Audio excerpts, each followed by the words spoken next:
Hey guys, it's Ricer Boy, and today we're filming a video that I'm not too thrilled about making, but it's something that really needs to be said.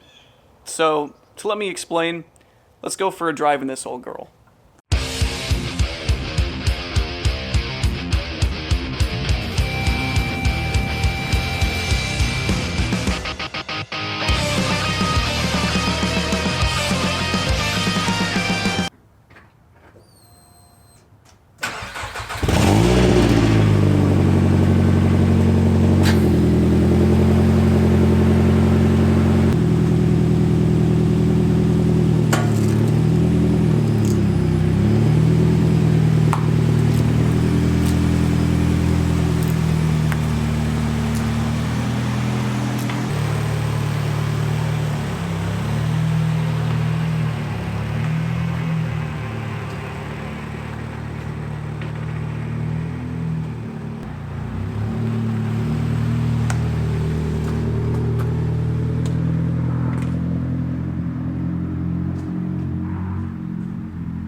Alright everyone, so this, as you probably already know, is my 2002 Nissan Sentra SER Spec V. I've owned this car since April 2016, and I've been filming YouTube videos with it ever since December 2017.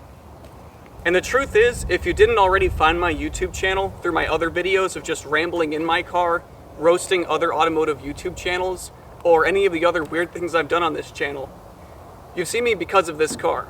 And I'm afraid that just like with any other journey in life, the one that I have with this car is just about to end. Aww. And here's why. Like with any car, my Sentra has had problems. And to be honest, the problems really haven't been all too severe. When I bought the car, I knew that the paint was an issue, but that is only cosmetic. Additionally, in high load scenarios, the power steering leaks just a bit onto the control arm. Otherwise, as long as you keep topping it off, it's not a severe issue. But the last problem is the reason why I think that I need to move to another vehicle. This car burns oil, and it's something that many Sentra Spec V owners are familiar with. This car has the Nissan QR25DE engine, and it has a myriad of problems, especially in its early iterations. Now thankfully, the QR25 that's in this vehicle is not the original one that it came with in 2002.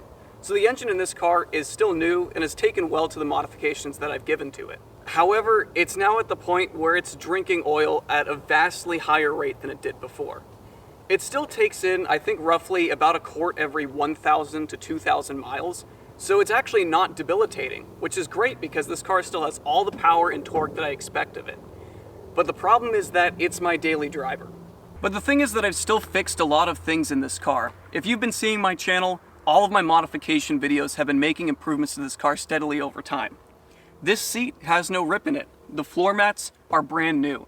It has a new CV axle. It has a full air intake setup, a full exhaust. It has a crank pulley. It has a lot that's in it that is still good. But the thing is that for where I'm at in my life, I do need a different car. And because of that, I am sorry to report that I am selling this Sentra. But the story doesn't end here, because something that is good is that if you do recognize the differences that you've seen on this car, I still have a few modification videos that are in the pipeline, and those will come out. Because I think I will always have a part of my soul that is in the Sentra community. Because I'm very happy of the viewers that I've gotten, and I'm still very happy with the Sentra SER Spec V. In fact, I might even revisit one sometime later in my life. Honestly, the problem that could be with this car could be minor. But at least for where I was at, for prepping this car for an expensive paint job, for continuing to modify the motor, and to somehow have a car that I can autocross and daily drive every day, it didn't seem to be something feasible the more I looked into it. And the second that I realized that there was a problem with this car, it damaged my creative ability on the channel as well, which is something that I definitely regret looking back on how long it's been since I've been active. But it definitely pains me to say that at least the story with this Sentra on this channel will have to come to an end.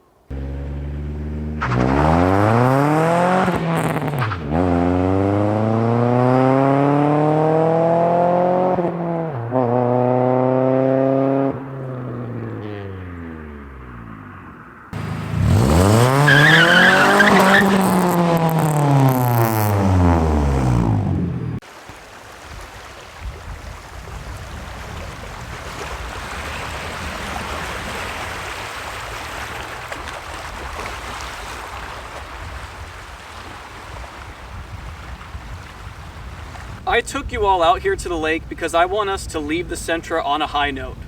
Because even though I really didn't get to finish everything I wanted to do with this car, what matters is everything that we learned from it.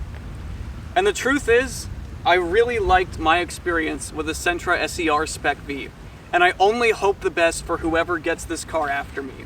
This might be one of the last times I get to drive this car, and really, it's been fun. 200 pound-feet of torque all the way to the front wheels with only a 6-speed manual and a limited slip differential.